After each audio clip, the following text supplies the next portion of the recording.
As this marked my inaugural journey aboard a high-speed train, I decided to enhance the experience by selecting Infinita Bistro and enjoying a meal on board. Curious about the stability of the train, I conducted a simple test using a glass of water. And here's my train journey report for Iryo Train number 6281, a non-stop service from Madrid to Barcelona.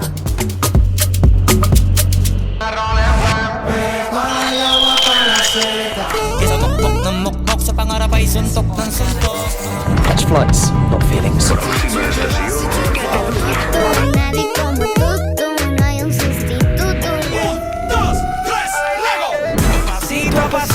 Suave, suavecito. Hola amigos, estoy ahora en Madrid. Riding a bullet train is one of the most thrilling experiences I look forward to when traveling in Spain. This will be my first time riding one. Today, I'm heading to Barcelona. During my last vacation in Japan, I took a regular train from the airport to downtown Tokyo, even though a high-speed train was available. I chose this option because I needed to stop in a nearby village for my cosplay event. In my excitement about riding the bullet train, I checked out of my hotel as early as 5:30 a.m. and caught the first bus to the Atocha train terminal.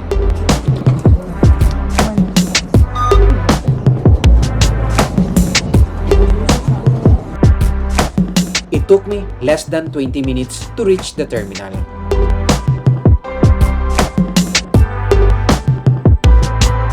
The second level of the building serves as the entry point from the bus station where we embarked. Realizing the security gate was just a step away, I decided to check in. However, the staff informed me that crossing the gate is only allowed at least 60 minutes before the departure time. Since I still had 1 hour and 25 minutes to spare before my check-in for the 8:35 trip to Barcelona, I decided to explore the terminal instead. I will provide a full tour of it in a separate episode. At 7 a.m., I had already passed through the check-in security. The waiting area offers food outlets and various stores.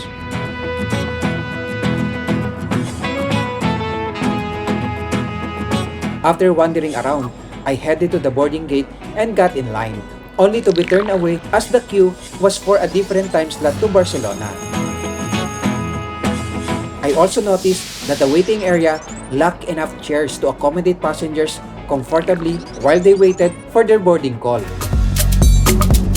After repeatedly navigating between stores, my boarding time eventually came.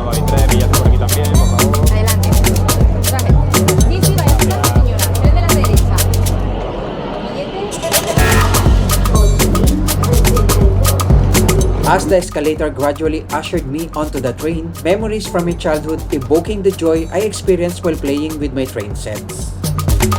And here's my train journey report for Iryo Train number 6281, a non-stop service from Madrid to Barcelona with a duration of 2 hours and 45 minutes. As I had a priority seating, I was among the first passengers to board. Utilizing the extra time, I decided to explore the train up close, making my way to the front section. The vibrant red paint of the train caught my eye immediately, imparting a sense of boldness and leadership that resonated with me. As this marked my inaugural journey aboard a high-speed train, I decided to enhance the experience by selecting Infinita Bistro. Similar to business class seats on airlines, the Infinita Bistro offers the convenience of carrying on luggage and enjoying a meal on board, adding additional layer of allure to this trip. I've secured seats 11D in carriage 1. Given my preference for some extra space and freedom of movement while capturing photos, I opted for the lone seat 11D since I am traveling solo. A choice I made during the booking process, ensuring I have a comfortable and enjoyable journey ahead. What makes my seat selection even better is that the luggage compartment is conveniently located right beside me, ensuring easy access to my belongings throughout the journey. In this particular section, there are 30 seats arranged in a configuration of 2 and 1. The seat is elegantly upholstered in leather, adorned with distinctive Iryo logo embroidered on the headrest, adding a touch of sophistication to the ambience. For added convenience, the seat is equipped with both power outlet and USB charger, ensuring uninterrupted power supply for all your gadgets throughout the journey. Underneath the front of the seat, a discreetly placed trash bin provides a convenient solution for disposing any waste. Additionally, the tray table is conveniently accessible, providing ample space for placing both food and gadgets, enhancing the overall comfort and functionality of the seating arrangement.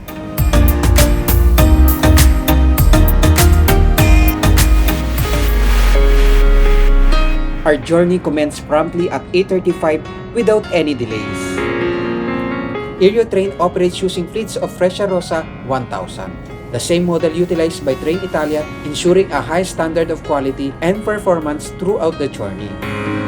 Iryo Train number 6281 consists of the following cards: Infinita, singular only U, singular, and initial, with 460 total passengers.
The train is equipped with large panel glasses, allowing passengers to enjoy the picturesque scenery outside from various angles.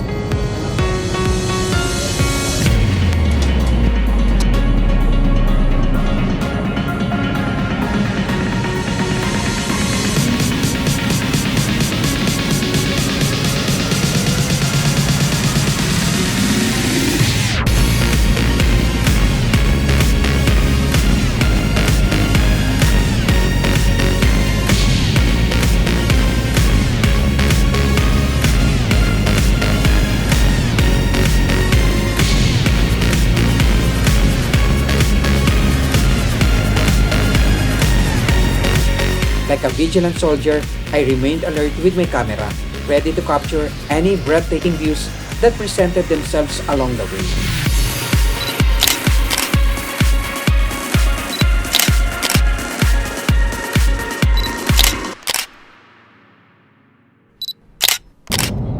I decided to test the onboard Wi-Fi, only to find that it was limited to accessing the Iryo infotainment system.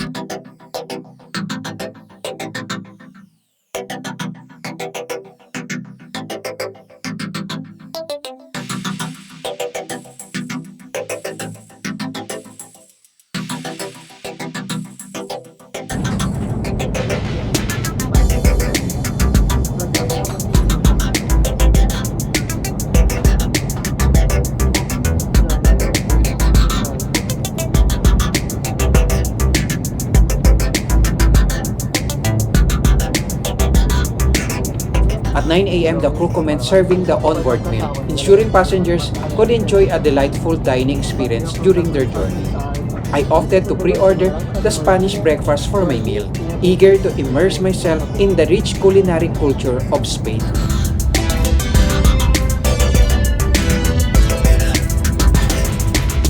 This breakfast selection includes an indulgent Iberia ham, authentic Spanish cheese, savory pie ham, and the salmorejo o tomato sauce. For beverages, I selected refreshing orange juice and aromatic coffee. To complete the meal on the sweet note, Greek yogurt with granola and fresh pomegranate as my dessert.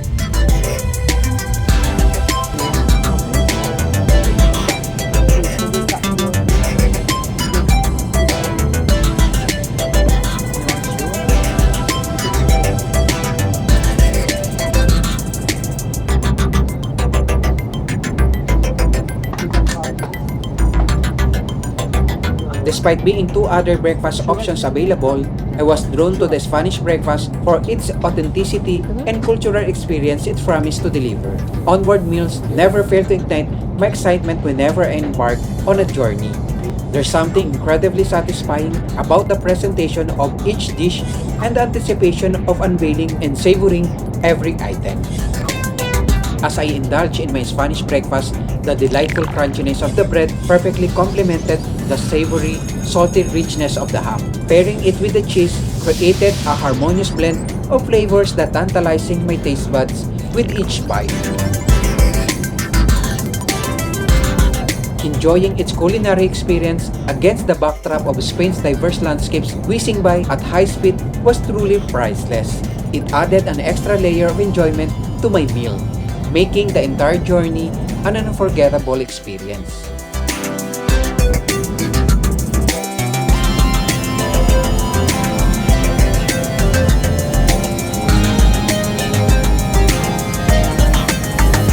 After relishing my breakfast, I felt inclined to explore the other carriages of the train.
No tour of the train would be complete without a walkthrough of the restrooms, though I encountered slight struggle with closing the restroom door this time. I noted that the facilities were impeccably clean, which was reassuring. I attempted to try another restroom, but it appeared to be locked.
I redirected my attention to the nearest restroom.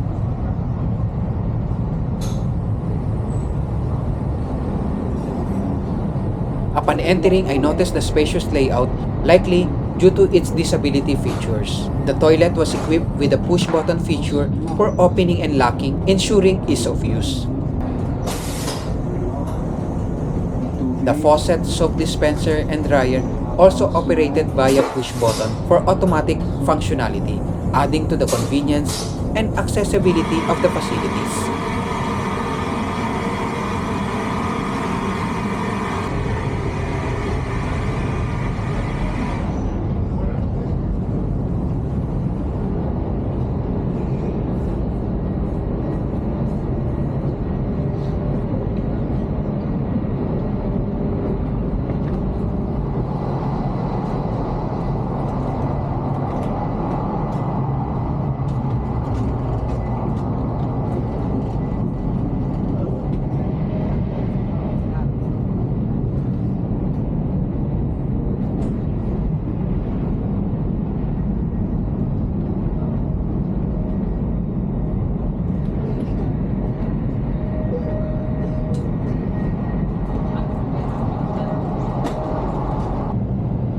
After returning to my seat, attempting to gauge the train's actual speed, I tried using speedometer apps and even Waze, but neither could acquire a GPS signal, hindering my ability to measure the actual speed.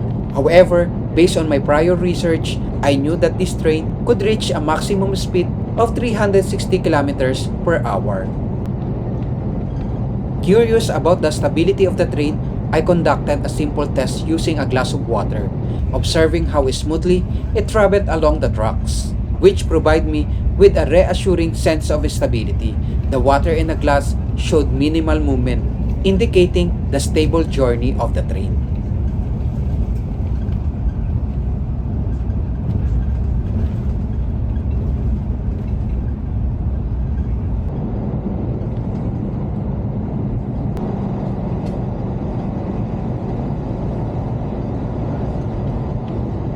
Approximately 15 minutes before our scheduled arrival, I decided to visit another restroom.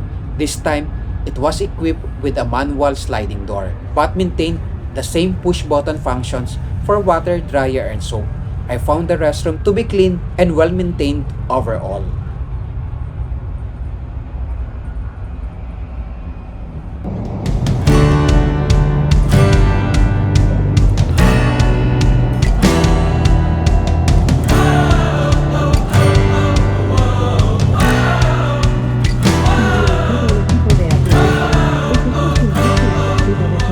scheduled, we arrive on time, concluding the journey smoothly and punctually.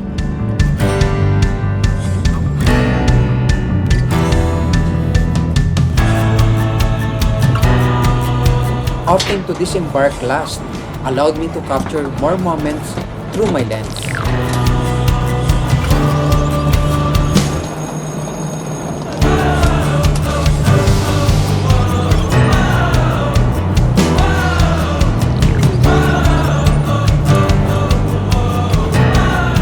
Considering the comfort and food offerings, the fare of 58.83 euros felt reasonable. I booked my service 11 days in advance, securing what I believe to be a good deal on the fare.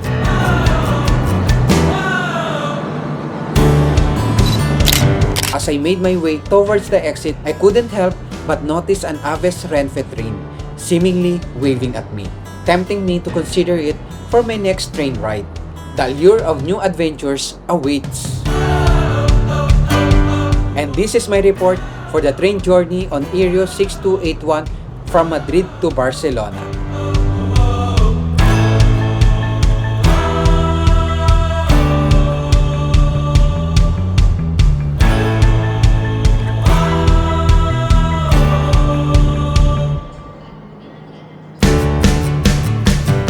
Hasta pronto, amigos!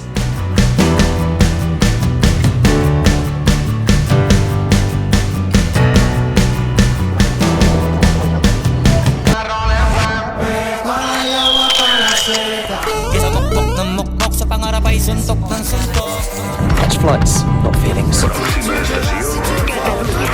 Nadie como tú, no hay un sustituto. Pasito a pasito, suave suavecito.